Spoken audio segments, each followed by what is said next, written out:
1970D Jefferson nickel. Today, we are breaking down exactly what to look for on the 1970D, the full steps jackpot, and the realistic value of the coin in your hand right now.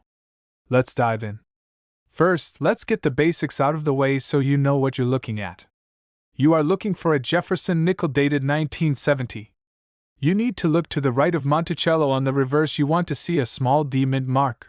Mint, Denver Mintage, over 515 million composition, 75% copper, 25% nickel. Now, with 515 million of them made, you might ask, why on earth would this be rare? The answer isn't about how many were made. It's about how they were made. The late 60s and early 70s were a rough time for the US Mint's quality control. They were pumping out coins so fast that they were overused and worn out. Because of this, the 1970D is notorious for having a weak strike. Most of them look mushy. The details on Jefferson's hair are flat, and more importantly, the details on the back, specifically the steps of Monticello, are usually completely merged together into a smooth blob. This weakness is actually your opportunity.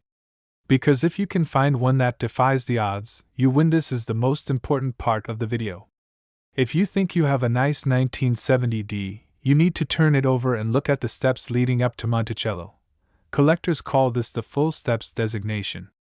To get this designation from grading companies like PCGS or NGC, the coin must have 5 or 6 complete steps, no cuts, scratches, or merging disrupting the lines. Here is the reality check. A regular 1970D in shiny, uncirculated condition is worth maybe $1 to $5. A 1970D in that same condition, but with full steps, is a condition rarity. Finding a 1970D with legitimate full steps is like finding a needle in a haystack. The population of these coins at top grades is incredibly low because the Denver Mint press pressures were just too low that year. Alright, let's talk cold, hard cash. What is your coin worth? Circulated. If your coin is brown, dirty, or worn, it is worth 5 cents. Spending money. Uncirculated. If it's shiny but has bag marks or a weak strike, it's worth $1, $10.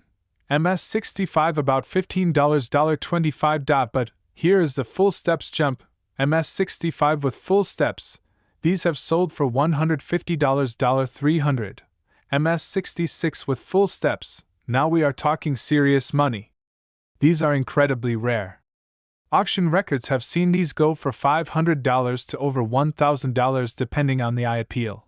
The unicorn, there are almost none in existence. If one crosses the auction block, the sky is the limit. These prices are for coins graded by PCGS or NGC. Raw coins rarely sell for this much because the buyer can't guarantee the grade.